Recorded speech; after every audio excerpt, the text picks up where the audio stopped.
La pauvre femme de ménage, épuisée de trop travailler, s'endormit dans le lit du millionnaire. Mais ce qu'il fit en la voyant a choqué tout le monde. Camille ouvrait les yeux chaque matin à 4h30, avant même que la nuit ne cède sa place aux premières lueurs du jour. Le réveil stridait toujours à la même heure, inlassablement. Elle le faisait taire d'un geste précis, sans colère ni résignation, juste avec l'automatisme d'un corps habitué à répéter les mêmes gestes dans un cycle sans fin. La chambre qu'elle partageait avec sa sœur cadette, Élise, était exiguë, encombrée de livres scolaires, de vêtements étendus sur une corde improvisée et d'un lit d'appoint toujours à moitié défait. Dans la pièce d'à côté, leur mère respirait bruyamment, alitée depuis un accident vasculaire cérébral 2 ans plus tôt. Camille s'occupait d'elle chaque nuit, la retournant à intervalles réguliers, lui apportant de l'eau, lui parlant doucement lorsque la douleur se faisait trop vive. À 32 ans, elle était devenue le pilier d'une maison qui tenait debout grâce à sa volonté seule. Elle ne se plaignait jamais, même lorsque ses yeux brûlèrent de fatigue ou que ses membres refusaient de la porter plus longtemps. Le trajet jusqu'à son travail était un périple en soi. 2 trains bondés jusqu'à la gare de Marseille-Saint-Charles, puis un bus cahotant vers le nord, en direction d'Aix-en-Provence. Le tout lui prenait plus de 2 heures, parfois davantage lorsqu'un train accusait du retard ou qu'un contrôle de billets semait le chaos dans les wagons. Elle lisait rarement pendant ses trajets. Le plus souvent, elle somnolait la tête contre la vitre ou fixait son reflet, perdu dans les pensées. Camille était employée par une petite agence de services domestiques, dont les clients variaient selon les jours. Mais cette semaine-là, un nouveau nom était apparu sur son planning. Alexandre Morel, propriétaire d'une vaste demeure située dans un domaine isolé en périphérie d'Aix. Les instructions avaient été brèves. Nettoyage complet de la maison 2 fois par semaine, discrétion absolue et une vigilance particulière sur les objets anciens et les surfaces en bois noble. L'agence avait ajouté, presque en chuchotant, « C'est un homme très riche mais très discret, ne lui posez jamais de questions ». Le premier jour où elle franchit les grilles en fer forgé de la propriété, Camille ressentit un pincement étrange. L'allée était bordée de cyprès taillés avec une précision quasi géométrique. La bâtisse, de style néoclassique, imposait le silence. Rien ne bougeait. Pas un volet ouvert, pas une silhouette aux fenêtres.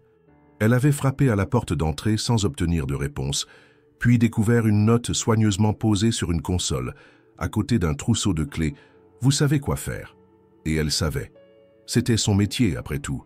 Aspirer, dépoussiérer, laver, désinfecter. Passer d'une pièce à l'autre comme une ombre, sans laisser de traces. Pourtant, quelque chose dans cette maison l'avait troublée. Non pas la richesse à laquelle elle s'était habituée, certaines demeures dans lesquelles elle intervenait étaient tout aussi fastueuses. Non, ce qui l'avait frappée, c'était l'absence totale de vie. Le piano à queue dans le salon principal n'avait pas été joué depuis des années, à en juger par la couche de poussière invisible mais tenace sur les touches ivoirines.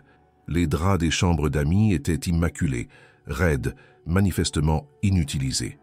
Il n'y avait aucune photographie, aucun souvenir visible, aucune trace d'une existence humaine continue. Tout semblait figé, comme si la maison elle-même retenait son souffle. De retour chez elle, ce soir-là, Camille avait pris soin de ne pas montrer son trouble. Elle avait préparé la soupe préférée de sa mère, aidé Élise à réviser pour un devoir de philosophie, puis s'était effondrée sur son matelas, enroulée dans une couverture fine. La fatigue ne la quittait jamais vraiment. Elle s'accrochait à elle comme une seconde peau, mais une pensée étrange et persistante s'était glissée dans son esprit. Pourquoi une maison si grande et si vide avait-elle besoin d'elle, 2 jours par semaine? Elle n'eut pas de réponse. Pas encore. La deuxième fois que Camille franchit le portail de la propriété, le sentiment d'étrangeté s'intensifia. Le silence, presque oppressant, semblait envelopper les murs de la maison comme un linceul invisible. Même les oiseaux, habituellement si bavards à l'aube, semblaient éviter le domaine. Elle déverrouilla la porte d'entrée avec la même clé, déposa son sac dans le vestibule et enfila ses gants en latex avec la rigueur d'un chirurgien avant une opération. Le protocole était clair, mais à mesure qu'elle avançait dans les pièces, quelque chose la dérangeait. Rien n'avait bougé depuis sa première visite. Le vase en porcelaine sur le guéridon du salon était toujours orienté dans le même angle. Les coussins du canapé de velours étaient exactement comme elle les avait laissés. Même la fine pellicule de poussière sur la console du couloir semblait intacte. Il n'y avait aucune trace de passage, aucune variation. Et pourtant, selon l'agence, le propriétaire habitait là. Camille se surprit à tendre l'oreille, comme si elle s'attendait à entendre des pas, une voix, un éclat de tout. Mais le silence, encore une fois, était complet. Elle termina la cuisine rapidement, pièce trop propre, trop ordonnée, puis monta à l'étage. Les chambres étaient toutes fermées à clé, sauf une, la principale. C'était là qu'elle avait trouvé les draps, légèrement froissés lors de son premier passage. Pourtant, tout avait l'air d'avoir été remis en ordre par une main experte. Ou bien n'avait-il jamais été réellement utilisé? Elle aspira les tapis persans avec minutie, s'attarda sur les moulures du plafond, puis poussa la porte du bureau, une pièce plus modeste mais néanmoins élégante. Une bibliothèque immense occupait un pan de mur entier. Des volumes anciens, reliés en cuir, reposaient comme des témoins silencieux du passé. Un bureau en noyer massif trônait au centre de la pièce, impeccablement rangé. Et c'est là qu'elle la vit. Une lettre, posée sur le pupitre du piano, droit adossé à la fenêtre. Une feuille de papier ivoire, écrite à la main, mais incomplète.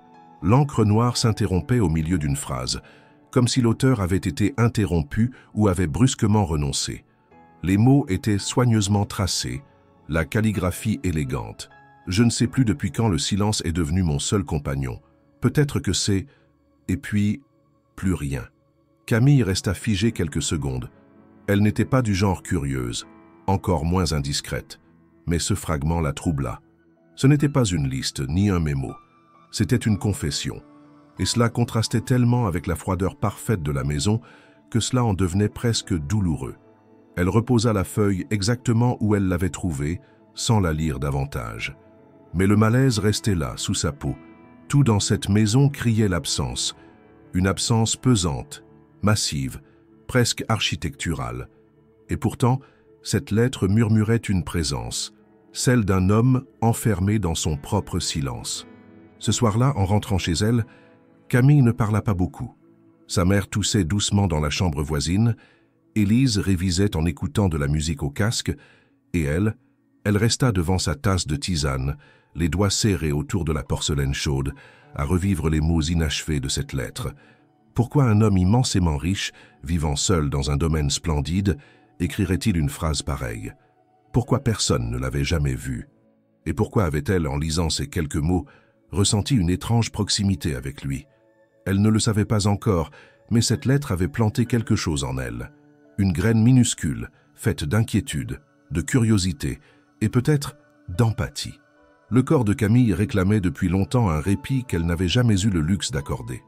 Entre les trajets interminables, les heures de ménage et les nuits hachées par les besoins constants de sa mère, elle vivait dans un état d'épuisement latent, comme un fil tendu, prêt à céder. Cette journée-là, ce fil céda.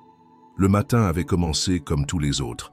Camille s'était levée avant l'aube, avait vérifié les médicaments de sa mère, embrassé Élise sur le front, puis était sortie dans l'air froid avec un thermos de café à moitié tiède.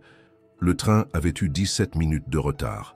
Une bousculade à la correspondance l'avait forcée à courir sur les quais, et dans le bus vers Aix-en-Provence, elle avait somnolé debout, le front appuyé contre la barre métallique, oscillant au rythme des virages. Lorsqu'elle arriva enfin à la demeure Morel, elle franchit la grille avec un soupir presque douloureux. Elle poussa la porte sans même retirer son manteau et s'installa dans le vestibule, les paupières lourdes. Une pause. Juste 5 minutes. Mais elle savait qu'elle ne pouvait pas se permettre ce luxe. Alors elle rangea ses affaires mécaniquement et monta à l'étage pour commencer le nettoyage des chambres, comme d'habitude. En pénétrant dans la suite principale, elle constata que les rideaux avaient été tirés, chose inhabituelle. Un lit défait, des vêtements soigneusement posés sur un fauteuil, un livre ouvert sur la table de chevet, des signes de vie. Mais dans son état, ces détails glissèrent sur elle sans s'y accrocher. Elle avait un objectif simple, changer les draps. Elle commença par retirer la housse de couette, s'agenouilla pour plier le drap-housse, puis s'assit quelques secondes au bord du lit pour reprendre son souffle. Quelques secondes qui devinrent quelques minutes. Ses bras tremblaient. Ses yeux refusaient de rester ouverts. Et avant même de le comprendre, elle s'était allongée, tout habillée, sur le matelas frais, les bras en croix, les chaussures encore aux pieds. Son souffle se fit lent, profond. Elle sombra dans un sommeil si dense qu'il ressemblait à une absence. Elle ne savait pas alors qu'Alexandre Morel était rentré ce matin-là, bien plus tôt que prévu. Un déplacement annulé à la dernière minute, un besoin de solitude plus fort que les obligations sociales. Lorsqu'il poussa la porte de sa demeure, la première chose qu'il remarqua fut l'écho plus doux, comme si la maison respirait différemment. Il monta à l'étage d'un pas silencieux, s'arrêtant devant la porte entr'ouverte de sa chambre. Ce qu'il vit le figea net. Camille, allongée sur ses draps, paisible, vulnérable, la bouche entr'ouverte dans un souffle profond. Ses traits étaient détendus, mais marqués par la fatigue.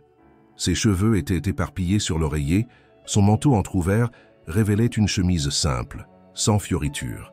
Elle ne ressemblait pas à une intruse, ni à une domestique négligente. Elle ressemblait à une femme au bord de l'épuisement. Il aurait pu la réveiller. Il aurait pu appeler l'agence sur le champ, exiger des explications, dénoncer cette faute impardonnable. Mais il ne bougea pas. Il resta là, quelques minutes, à la regarder dormir. Quelque chose en lui, enfoui depuis longtemps, fut ébranlé. Elle n'avait rien volé, rien dérangé. Elle s'était simplement effondrée, comme une plante privée d'eau trop longtemps.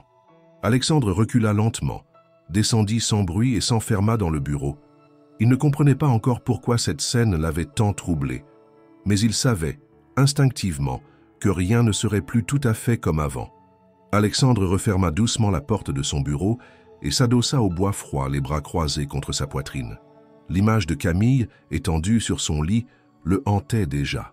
Elle n'avait rien de scandaleux, rien d'offensant, mais elle avait ébranlé quelque chose qu'il s'efforçait depuis longtemps de garder intact, la distance, celle qu'il maintenait entre lui et le monde, entre lui et les gens.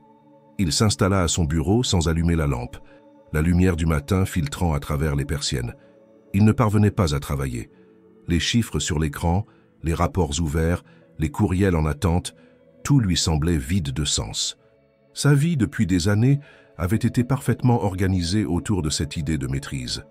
Une routine d'homme puissant, invisible et inatteignable. Mais cette femme, allongée dans sa chambre, brisait cette illusion sans même le vouloir. Pendant 2 heures, il erra dans la maison sans but. Chaque pièce lui paraissait soudain trop grande, trop propre, trop silencieuse. Il remarquait des choses auxquelles il n'avait jamais prêté attention. Les serviettes pliées avec une régularité militaire, les meubles polis à en faire disparaître le moindre grain de poussière, la discrétion presque douloureuse avec laquelle Camille avait travaillé ces dernières semaines. Elle avait été là, jour après jour, à remettre de l'ordre dans son monde sans jamais y exister vraiment. Quand il revint à l'étage, elle dormait encore. Son souffle était régulier. Elle s'était à peine déplacée, comme si son corps avait compris que ce lit, pour une fois, pouvait l'accueillir sans condition. Alexandre s'approcha lentement. Il ne voulait pas la réveiller. Quelque chose en lui refusait d'interrompre ce moment. Il alla chercher une couverture dans la pièce voisine, une couverture de laine douce oubliée dans un coffre ancien. En revenant, il la déposa délicatement sur elle, en prenant soin de ne pas toucher sa peau. Elle remua à peine. Puis, sans un mot, il referma la porte derrière lui, aussi doucement qu'un souffle. Il ne dit rien à personne. Le lendemain matin, avant même que Camille n'arrive, il contacta l'agence. Il ne voulait pas la renvoyer. Non, il avait une requête particulière. Il exigeait une exclusivité. Il voulait qu'elle travaille uniquement pour lui, à temps plein. Il acceptait d'augmenter son salaire, d'ajouter des avantages, et même de proposer un logement dans le petit pavillon au fond du jardin, inutilisé depuis des années. La voix de la directrice de l'agence trahit sa surprise, mais Alexandre ne s'en expliqua pas. Lorsque Camille se réveilla ce matin-là dans un lit qui n'était pas le sien, elle sursauta d'abord, confuse. Elle réalisa peu à peu où elle était. La honte l'envahit comme une brûlure. Elle se releva précipitamment, remit en ordre les draps, s'assura que tout était comme elle l'avait trouvé. Elle descendit les escaliers à pas de loup, craignant chaque craquement du bois sous ses pieds. Mais il n'y avait personne. La maison semblait vide, comme toujours. Elle reprit son travail, silencieuse, honteuse, persuadée d'avoir franchi une limite. Elle s'attendait à une réprimande, une convocation, une lettre de renvoi. Mais rien ne vint ce jour-là, ni le suivant, ni celui d'après. Et puis un appel, l'agence, une proposition inattendue, un contrat exclusif avec logement et avantages. Camille écouta, incrédule. Lorsqu'elle demanda « Pourquoi ?», on lui répondit simplement que le client en avait fait la demande express. Elle accepta de réfléchir. Mais une question ne la quittait plus. Que s'était-il passé ce jour-là, pendant qu'elle dormait dans le lit d'un homme qu'elle ne connaissait même pas? Le lundi suivant, Camille retourna à la demeure Morel avec un mélange d'appréhension et de résignation. L'offre transmise par l'agence tournait encore dans sa tête, aussi inconcevable qu'inattendue. Pourquoi lui proposer un poste à temps plein, un logement, une augmentation de salaire aussi généreuse? Rien dans son parcours, ni dans son apparente invisibilité, ne justifiait un tel privilège. Elle soupçonnait un malentendu, ou pire, une dette implicite qu'on ne lui avait pas encore révélée. Ce matin-là, la porte d'entrée était entr'ouverte. Un détail insignifiant, mais qui rompit le schéma établi depuis le premier jour. D'habitude, la maison l'attendait fermée, muette, absente. Cette fois, elle semblait respirer doucement, comme si elle pressentait quelque chose. En entrant, elle constata d'autres changements. Des fleurs fraîches trônaient sur la table du salon. Une lumière douce filtrait à travers des rideaux entr'ouverts. Le piano avait été nettoyé, dépoussiéré. Le couvercle relevé laissait voir les touches immaculées. Et sur le buffet du couloir, une feuille pliée en deux, à son nom. Camille l'ouvrit avec précaution. L'écriture, élégante et contenue, était la même que celle de la lettre inachevée trouvée près du piano. Quelques lignes seulement. Vous n'avez pas à vous excuser. Ce que vous portez chaque jour dépasse ce que beaucoup supporteraient en une vie. Je ne vous demande rien, sauf de vous permettre le droit d'exister ici autrement. Aucune signature, mais elle n'en avait pas besoin. Elle savait que ces mots venaient de lui. Le cœur battant, elle rangea la lettre dans la poche intérieure de son manteau comme un talisman. Le reste de la journée se déroula dans une étrange sérénité. Elle n'aperçut pas Alexandre, mais elle sentait sa présence, discrète mais palpable. Il n'était plus une ombre derrière les murs, mais un souffle qui avait déplacé l'air. Le soir même, elle retourna à l'agence pour discuter des modalités du nouveau contrat. La directrice l'accueillit avec un enthousiasme mesuré, presque envieux. Ce genre de client ne fait jamais ce genre de demande. Vous comprenez? C'est une opportunité rare. Il veut même que vous logiez sur place. Camille hésita. L'idée de quitter sa mère, sa sœur, même temporairement, l'angoissait. Mais elle savait aussi que ce poste lui permettrait d'assurer des soins plus réguliers à domicile, de financer les études d'Élise, de retrouver peut-être un semblant de vie qui ne soit pas uniquement faite d'épuisement. Elle accepta, à contre-cœur. 2 jours plus tard, elle emménagea dans le petit pavillon à l'arrière de la propriété. Une maisonnette en pierre claire, entourée de lavandes et d'oliviers. À l'intérieur, tout avait été préparé.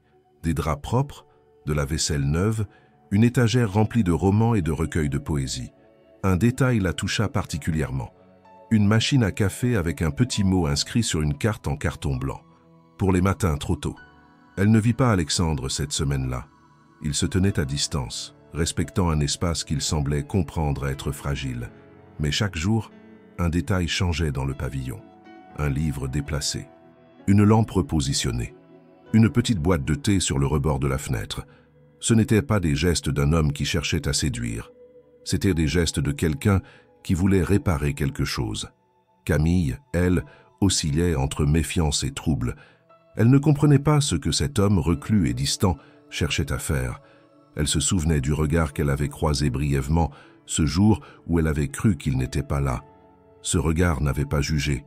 Il avait observé, comme s'il avait vu en elle une vérité qu'elle-même avait oubliée. Et elle se surprit, certains soirs, à attendre le moindre signe. Un froissement de pas, un éclat de voix, quelque chose. Ce qu'elle ne savait pas encore, c'était que ce silence partagé était en train de devenir un langage entre eux. Un langage sans mots, mais chargé de quelque chose d'indicible. Le rythme de la propriété changea brusquement. À peine Camille avait-elle commencé à s'installer dans le petit pavillon que les habitudes de la maison furent bouleversées. Elle reçut un nouveau planning, écrit à la main, avec des instructions plus précises. Chaque jour désormais, elle devrait superviser non seulement l'entretien des pièces principales, mais aussi la gestion des livraisons, l'organisation des repas et, chose inhabituelle, la coordination des prestataires externes pour des travaux de restauration dans certaines parties de la demeure. L'agence ne comprenait plus rien. Elle avait été retirée de toutes les autres missions. Alexandre Morel avait signé un contrat d'exclusivité avec une clause de confidentialité rigoureuse. Personne ne devait poser de questions. On lui avait même demandé de ne plus mentionner son nom parmi les employés actifs. Camille, elle, acceptait tout cela avec une prudence grandissante. Chaque nouvelle tâche était exécutée avec la même discipline. Elle gardait ses distances, évitait les gestes inutiles et se comportait comme une invitée silencieuse dans un monde qui ne lui appartenait toujours pas. Mais à l'intérieur, la confusion grandissait. Elle ne comprenait pas où cela menait, ni ce qu'il attendait d'elle. Quelques jours plus tard, elle fut convoquée dans le bureau d'Alexandre. Ce fut la première fois qu'ils échangèrent plus de 3 phrases en face à face. Il la reçut debout, sans formalisme, vêtue simplement, presque modestement. Le bureau baigné de lumière douce ne portait aucune trace du faste qu'elle aurait pu imaginer. Il lui proposa de s'asseoir, elle refusa poliment. Il ne s'offusqua pas. Au contraire, il sembla presque soulagé. « J'aimerais que vous ne passiez plus par l'agence, dit-il calmement, que vous travailliez directement avec moi. » Elle resta immobile, surprise par la clarté de la demande. « Vous avez déjà modifié mon contrat, monsieur Morel, » répondit-elle. « Je fais déjà tout ce que vous demandez. »« Je sais, fit-il, mais ce n'est pas suffisant. Je veux que vous soyez ici à temps plein, sans autre engagement. Je veux vous offrir un poste stable, à durée indéterminée, un salaire 3 fois supérieur à ce que vous touchez actuellement, et un logement, bien entendu. » Camille le fixa. Pas d'agitation dans sa voix, pas de tension dans son regard. Tout chez lui semblait peser, réfléchi, trop réfléchi. « Et pourquoi feriez-vous cela ?» demanda-t-elle enfin. Il la regarda longuement avant de répondre. « Je crois que vous savez pourquoi. » Mais elle ne savait pas, ou refusait de comprendre. Cette proposition, aussi avantageuse fût-elle, avait un goût amer. Elle percevait quelque chose derrière les mots. Pas une séduction, pas une manipulation, quelque chose de plus complexe, une tentative de réparer un vide que l'argent seul ne pouvait combler. « Vous n'avez aucune obligation envers moi, » reprit-elle. « Ce que vous proposez, c'est plus que ce que j'ai jamais eu. Mais je ne suis pas un projet de réhabilitation sociale, monsieur Morel. » Il tressaillit, imperceptiblement. « Je ne vous vois pas ainsi. Alors comment me voyez-vous » Cette question resta suspendue, sans réponse. Alexandre détourna le regard, puis se leva et s'approcha de la fenêtre. « Il y a un vieux pavillon en ruine, à l'est du domaine. Je compte le faire restaurer. J'aimerais que vous supervisiez cela. Officiellement, vous serez intendante de la propriété. Officieusement, je souhaite que vous soyez simplement ici. » Camille recula d'un pas. « Ce que vous demandez est étrange. Je vis avec ma mère, je m'occupe de ma sœur. Je ne suis pas libre. Vous auriez les moyens de mieux les aider. Ce travail pourrait vous offrir cela. » Il ne souriait pas, il ne suppliant pas. Il constatait. Elle sortit du bureau sans rien promettre. Les jours suivants furent chargés de tensions latentes. Alexandre n'intervenait pas directement, mais sa présence se faisait sentir à chaque détour du jardin, à chaque modification discrète du pavillon, à chaque geste silencieux déposé dans sa routine. Un livre laissé sur sa table de nuit, un bol de fruits frais sur la cuisine, une cafetière prête dès son réveil. Elle n'avait pas accepté encore, mais déjà, quelque chose en elle vacillait. Le jour où Camille accepta officiellement le poste d'intendante, aucun mot d'approbation ne fut prononcé. Ni félicitations, ni accueil formel. Tout se mit simplement en place, comme si la maison elle-même avait su que cela finirait ainsi. À partir de ce moment-là, les visages se firent plus présents, les gestes plus visibles, et surtout, Alexandre cessa d'être une ombre. Il ne cherchait pas à lui parler inutilement, mais il était là. Lorsqu'elle traversait la bibliothèque, elle le surprenait en train de lire, les lunettes posées au bout du nez. Parfois, elle le croisait dans les couloirs, une tasse de thé à la main, les manches retroussées, comme s'il appartenait enfin à cet espace qu'il avait jusque-là fui. Et dans ces instants suspendus, leurs regards se croisaient, mais aucun ne savait exactement quoi y déposer. Gratitude, gêne, suspicion ou simple curiosité. Camille vivait désormais dans le pavillon du jardin. Les premières nuits furent difficiles. Le silence était trop grand, presque menaçant. Elle avait l'habitude d'entendre la respiration rauque de sa mère, les pas d'Élise dans le couloir, les bruits lointains du voisinage. Ici, tout était calme, trop calme.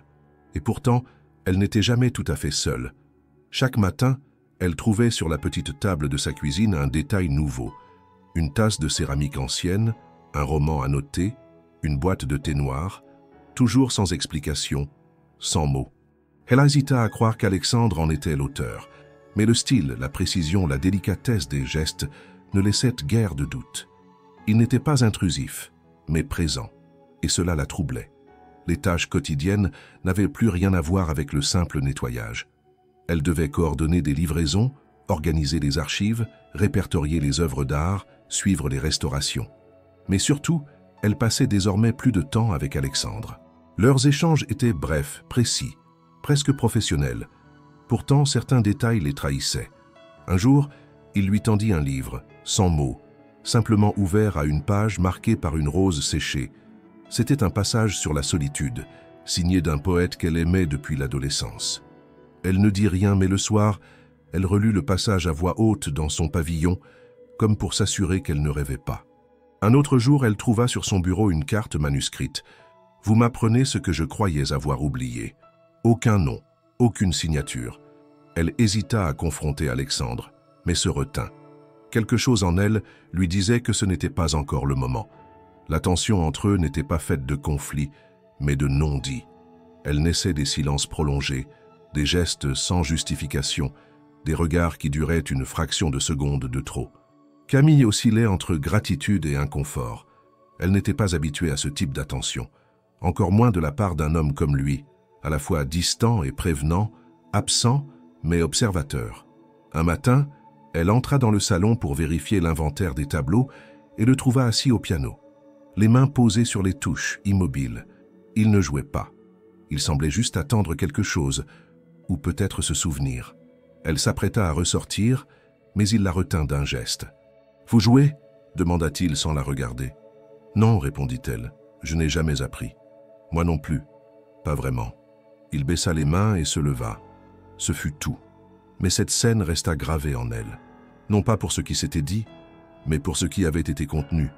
Camille comprit peu à peu que ce qu'Alexandre cherchait n'était pas une employée, ni une confidente, ni une compagne. Il cherchait un miroir. Quelqu'un qui, sans poser de questions, puisse supporter de voir ce qu'il ne voulait plus affronter seul. Elle n'était pas certaine de vouloir ce rôle, mais il était déjà trop tard. Elle l'occupait, malgré elle. La soirée devait être comme tant d'autres, élégante, maîtrisée, silencieuse. Alexandre organisait un dîner de bienfaisance dans les salons est de la demeure, en l'honneur d'une association qu'il finançait discrètement depuis plusieurs années. Il avait insisté pour que Camille supervise les préparatifs, pas comme une employée, mais comme une responsable. Il ne l'avait pas dit clairement, mais elle avait compris en voyant son nom ajouté à la liste des coordinateurs.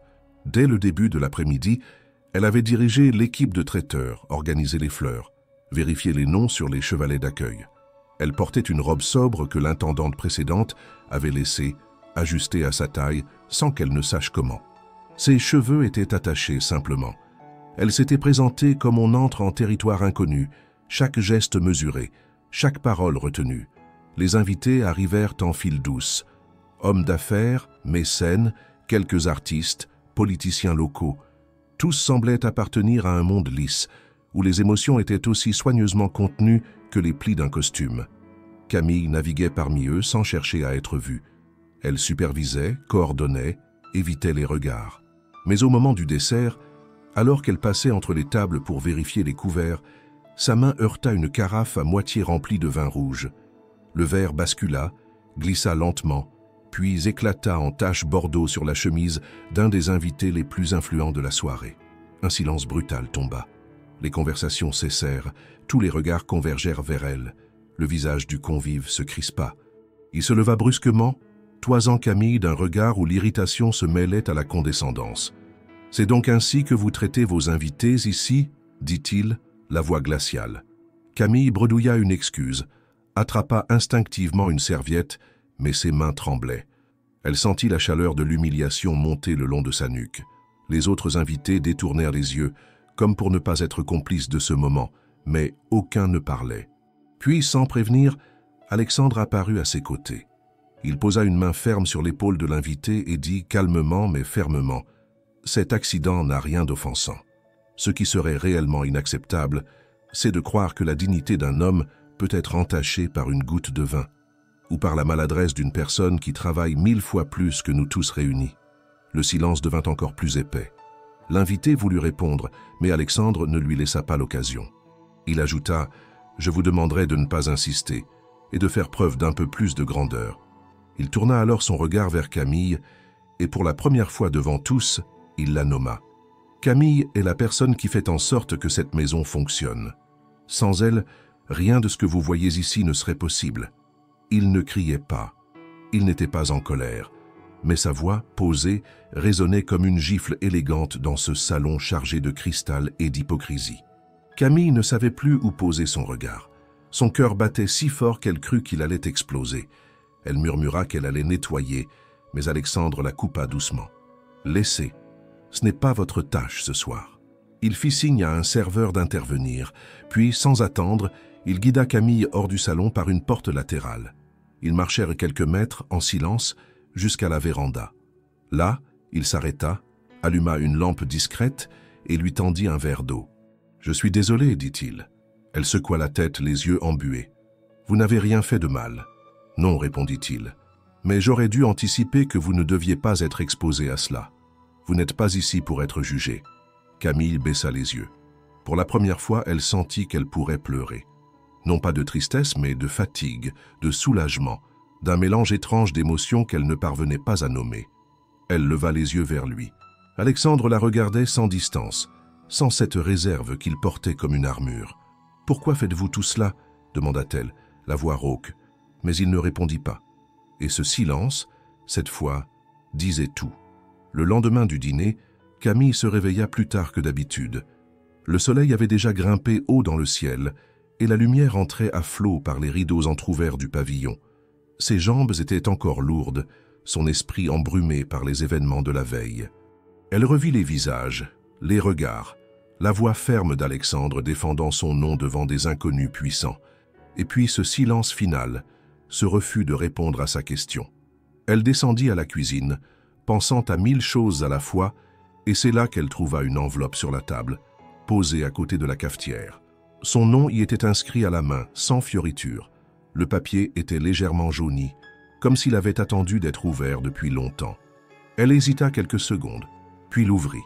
Il n'y avait pas de salutation, pas de date, juste un texte, dense, écrit d'une écriture précise, mais nerveuse.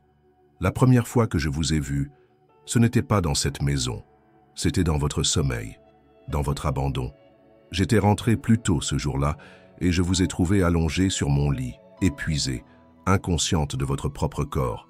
J'ai cru à une intrusion, bien sûr, mais quelque chose en moi s'est figé. Votre visage m'a ramené ailleurs, à une autre femme, à une autre vie, ma mère. Camille arrêta de lire un instant. Un frisson parcourut sa nuque. Elle reprit. Elle était comme vous, fatiguée jusqu'à l'os, droite malgré tout. Elle a nettoyé des maisons pendant 20 ans. La mienne n'était pas encore celle-ci. C'était un appartement minuscule, sombre, qu'elle transformait chaque jour en quelque chose de vivable. Elle rentrait tard, dormait peu, s'oubliait, et un jour, elle s'est effondrée. Littéralement, comme vous. Mais elle ne s'est jamais relevée. Une maladie qu'elle n'a pas vue venir, ou qu'elle a refusé de voir. J'ai passé les 20 années suivantes à me convaincre que je devais réussir pour qu'aucune autre femme comme elle ne soit réduite au silence. Mais je n'ai rien fait, Camille. Rien. J'ai acheté cette maison, j'ai bâti des entreprises, j'ai fait des dons, mais je n'ai rien fait de vrai. Jusqu'à vous. Camille sentit une pression dans sa poitrine. Le papier tremblait dans ses mains. Quand je vous ai vu là, endormi, c'est comme si ma mère me regardait à travers vous. Je n'ai pas su quoi faire. J'ai eu honte. Et pour la première fois depuis des années, j'ai voulu faire quelque chose qui ne soit pas pour moi. Je ne vous ai jamais considéré comme une employée, ni comme une dette à payer. Vous êtes un rappel, un espoir, quelque chose que je croyais perdu. Je comprends que ce que je fais peut paraître étrange, mais ce n'est pas de la charité. C'est une tentative, maladroite peut-être, d'être humain. Il n'y avait pas de signature, pas besoin. Camille reposa la lettre lentement. Elle resta longtemps immobile, absorbée par les mots. Tout ce qu'elle avait cru deviner, toute l'ambiguïté qu'elle avait sentie, prenait un nouveau relief. Alexandre n'agissait pas par pitié. ni même par admiration. Il agissait depuis un point de douleur qu'il avait enterré trop profondément pour le nommer autrement. Elle sortit du pavillon sans réfléchir, marcha jusqu'à l'orée du jardin, s'arrêta sous le grand figuier au bout de l'allée. Elle savait qu'il l'observait souvent depuis l'une des fenêtres du premier étage. Mais ce jour-là, il ne se montra pas, et elle comprit que la suite dépendrait d'elle. Camille passa le reste de la journée dans un état de suspension. La lettre brûlait encore dans sa poche, comme si les mots d'Alexandre y résonnaient en boucle, sans répit.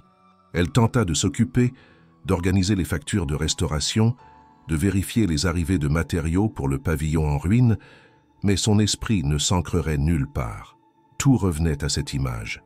La femme qu'il avait perdue, le reflet qu'il croyait voir en elle. À la tombée de la nuit, elle prit une décision. Elle ne pouvait plus se contenter de se taire, de suivre. Il fallait comprendre, poser les questions qu'elle n'avait jamais osé formuler. Elle traversa le jardin, gravit les marches de la maison principale, frappa à la porte du bureau d'Alexandre. Il ouvrit presque immédiatement. Il n'eut pas l'air surpris. « Vous avez lu » demanda-t-il simplement. Elle hocha la tête. Il s'écarta pour la laisser entrer. Elle resta debout au milieu de la pièce, comme si s'asseoir aurait compromis ce qu'elle avait à dire. « Pourquoi maintenant? Pourquoi moi? Ce que vous avez fait, ce que vous faites encore, est-ce pour elle? Est-ce que je suis une sorte de fantôme pour vous ?» Il la regarda longuement, puis il alla s'asseoir, posa ses mains sur ses genoux et répondit d'une voix basse mais ferme. « Je ne sais pas si je suis capable de répondre à ça. Ce que j'ai ressenti en vous voyant, ce n'était pas une confusion. C'était une reconnaissance, quelque chose que je n'avais pas prévu. Oui, vous me rappelez ma mère, mais vous êtes aussi vous, et je n'arrive plus à faire la distinction. Vous m'admirez? Ou vous me devez quelque chose? Demanda-t-elle sans détour. Il se leva brusquement. Pour la première fois, il perdit le contrôle. Je vous admire, mais je me sens aussi coupable de ne pas avoir sauvé celle qui est morte à cause de cette vie, de n'avoir rien fait pendant tout ce temps. Et maintenant, je ne sais plus si ce que je ressens est de l'attirance, de la dette, ou simplement la peur de vous perdre aussi. Le silence entre eux fut brutal, presque violent. Camille sentit ses mains trembler, mais elle ne recula pas. « Alors il faut que vous me laissiez partir, dit-elle enfin. » Il sembla se figer. « Partir » répéta-t-il, incrédule. « Pas fuir. Juste comprendre ce que je vaux, moi, en dehors de votre regard, de votre maison, de votre histoire. Je n'ai jamais eu la chance de choisir. Et là, vous me donnez une possibilité, oui, mais à vos conditions. Et je ne peux pas accepter cela. » Alexandre s'approcha, mais s'arrêta à mi-distance. « Ce n'est pas ce que je veux. Je ne veux pas vous garder prisonnière. Alors prouvez-le, dit-elle, en me laissant faire un pas de côté, seul. » Il baissa la tête. Quand il la releva, ses yeux étaient rouges, mais secs. « Vous avez raison. » Il retourna à son bureau, ouvrit un tiroir, en sortit un dossier qu'il lui tendit. « C'est un projet que je voulais vous proposer. Une fondation. En hommage à elle, à toutes les femmes comme elle. J'aurais voulu que vous en soyez la directrice. Que vous décidiez de tout. Je voulais que ça vous appartienne. » Camille regarda le dossier sans l'ouvrir. « C'est beau, mais je ne peux pas. Pas maintenant. Peut-être un jour. Mais il faut que je me trouve d'abord, sans dépendre de votre admiration, ni de votre douleur. » Il n'insista pas. Elle sortit sans se retourner. Ce soir-là, elle ne dormit pas. Elle fit sa valise. Et au lever du jour, elle quitta la propriété, sans bruit, sans mots, mais avec une clarté nouvelle. Les jours qui suivirent furent de silencieux, presque irréels. Camille s'était installée de nouveau chez elle, dans l'appartement exigu des faubourgs de Lyon. Le retour fut abrupt, sans douceur. L'humidité du couloir, les draps rêches, la lumière crue de la cuisine, tout rappelait à son corps la fatigue ancienne qu'elle croyait avoir laissée derrière elle. Mais elle ne regretta pas sa décision. Pour la première fois depuis longtemps, elle avait agi selon son propre choix. Elle consacra ses journées à organiser les soins de sa mère, à accompagner Élise dans ses démarches pour l'université. Les économies qu'elle avait mises de côté grâce au poste chez Alexandre lui permirent de respirer un peu. Elle resta volontairement éloignée de tout ce qui avait un lien avec lui. Pas d'appel, pas de lettre, pas même une tentative de retour à la propriété. Mais Alexandre, lui, n'était pas resté inactif. 2 semaines après son départ, un courrier recommandé arriva. Officiellement envoyé par une étude notariale, mais son contenu trahissait une origine plus personnelle. Il s'agissait d'un dossier complet, rédigé avec une minutie déconcertante. Statut juridique, budget initial, plan d'action, partenariat projeté. Le tout concernait une fondation dédiée à l'accompagnement des femmes travaillant dans des emplois précaires, notamment dans le service domestique. À la fin du document, une clause en rouge. Directrice proposée. Camille Bernard, mandat initial. 5 ans. Liberté totale de gestion. Aucune condition de résidence. Et enfin, un mot manuscrit, glissé dans la dernière page. Je ne peux pas effacer ce que j'ai fui, mais je peux vous aider à bâtir ce que vous avez toujours porté, si vous le souhaitez, sans exigence, sans dette. Camille lut, relut, puis ferma lentement le dossier. Elle resta de longues heures face à la fenêtre, le dossier posé sur ses genoux.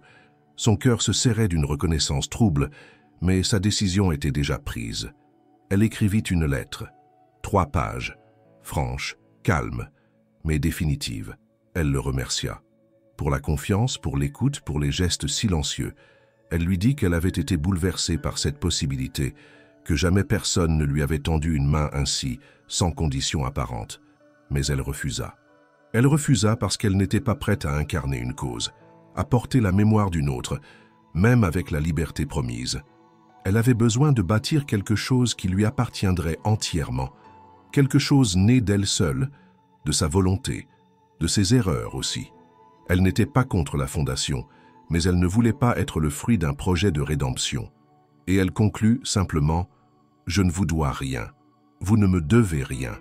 Peut-être qu'un jour nos chemins se recroiseront, mais d'ici là je veux découvrir ce que je peux devenir par moi-même. » Elle glissa la lettre dans une enveloppe blanche, sans adresse expéditrice, et la posta le soir même. Elle ne reçut pas de réponse, ni message, ni appel. Et pourtant, une semaine plus tard, des travaux commencèrent dans un local commercial abandonné au coin de sa rue. Sans explication, une équipe d'ouvriers vint refaire l'électricité, repeindre les murs, poser une grande vitrine neuve. L'agence municipale expliqua que le lieu avait été cédé à une initiative privée d'insertion professionnelle. Camille comprit, mais elle ne dit rien. Elle avait refusé l'offre. Mais quelque chose, malgré tout, avait commencé à naître. Les mois passèrent, et avec eux, la mémoire des événements dans la demeure Morel s'estompa peu à peu, remplacée par une réalité plus modeste, mais profondément concrète. Camille, fidèle à sa décision, ne revint jamais sur sa réponse. Elle n'attendit aucun signe. Elle ne demanda rien. Mais elle ne cessa pas d'avancer. Avec l'aide d'Élise, elle transforma l'ancien local en un petit atelier de restauration de meubles anciens. Un espace modeste, mais baigné de lumière, aux murs tapissés d'outils suspendus et de bois empilés par essence, par âge, par projet. La première commande fut une vieille commode de noyer qu'un voisin souhaitait offrir à sa fille. Puis vinrent d'autres demandes, chaises, cadres, coffres, petite table bancale. Bientôt, l'atelier ne désemplissait plus. Camille travaillait avec ses mains, ses gestes, sa patience. Le silence n'était plus un poids, mais une matière. Elle y sculptait ses journées comme on sculpte une pièce de chêne, lentement, mais avec une conviction inaltérable. Elle retrouvait là une paix qu'elle n'avait jamais connue. Pas celle d'une vie sans effort, mais celle d'une existence où chaque geste avait un sens, une finalité. Élise, de son côté, s'épanouissait dans les études de design qu'elle avait intégrées grâce à une bourse que Camille avait elle-même arrachée après d'innombrables démarches administratives. Elle passait ses soirées à l'atelier, entre les pinceaux et les carnets de croquis, apportant au lieu une légèreté joyeuse que Camille n'aurait jamais osé espérer. La santé de leur mère, bien que fragile, se stabilisa. Une infirmière passait 3 fois par semaine, et Camille, grâce à ses nouveaux revenus, put engager une aide-soignante les fins d'après-midi. Ce simple soulagement changea tout. Pour la première fois, elle pouvait respirer sans être en alerte permanente. Un matin de février, le jour de l'anniversaire de leur mère, Camille trouva un bouquet de pivoine blanche posé devant la porte de l'atelier. Aucune carte visible. Mais, au milieu des tiges, un petit carton discret, plié en 2. Elle l'ouvrit. Un mot. Un seul. Merci. Et juste en dessous, cette signature minuscule, presque effacée. A. Elle resta figée quelques instants. Pas bouleversée, pas saisie, juste en paix. Ce geste n'appelait rien. Ni réponse, ni retour. Il n'était pas un appel. Il était une reconnaissance, pure, silencieuse, un écho ancien devenu simple note finale. Elle plaça les fleurs dans un vase qu'elle restaura elle-même, un objet qu'un client avait oublié, fissuré, laissé pour compte. Les pivoines y trouvèrent une nouvelle place, une beauté simple dans une vitrine de lumière. Ce jour-là, elle comprit que ce qu'elle avait vécu dans la maison Morel n'était pas un passage. C'était une fracture douce dans sa trajectoire. Quelque chose s'y était déplacé. Quelqu'un l'avait vue, vraiment vue. Et si elle n'était pas restée là-bas, si elle n'avait pas accepté de diriger cette fondation, elle avait reçu quelque chose d'encore plus rare, la possibilité de se redéfinir selon ses propres termes. Elle n'attendait plus rien, mais elle savait désormais ce que voulait dire appartenir à soi-même. Le printemps arriva doucement sur Lyon, avec ses rues bordées de platanes en floraison et cette lumière dorée qui allonge les fins d'après-midi. L'atelier de Camille était désormais une adresse connue dans le quartier. Les habitants venaient y déposer leurs vieux meubles, certains juste pour le plaisir d'échanger quelques mots. Il y avait une atmosphère rare entre ces murs, celle d'un lieu façonné par la lenteur, la précision et une sorte d'attention invisible. Rien n'était fait à la hâte. Chaque objet avait droit à une nouvelle vie, comme ceux qui les restauraient. Un matin de mai, Camille reçut une invitation de la mairie. Une cérémonie serait organisée pour célébrer les initiatives locales favorisant l'insertion professionnelle et la revitalisation artisanale. Son nom y figurait parmi les invités d'honneur. Elle faillit décliner, mais Élise insista, presque avec malice. Ce n'est pas tous les jours qu'on t'applaudit pour avoir transformé le bois et la fatigue en beauté. Camille sourit, céda et accepta. Le jour venu, elle enfila une robe simple, noua ses cheveux en chignon lâche et se rendit à l'hôtel de ville. La grande salle, décorée de bouquets sobres et de banderoles élégantes, était déjà animée. Des artisans, des élus, des associations.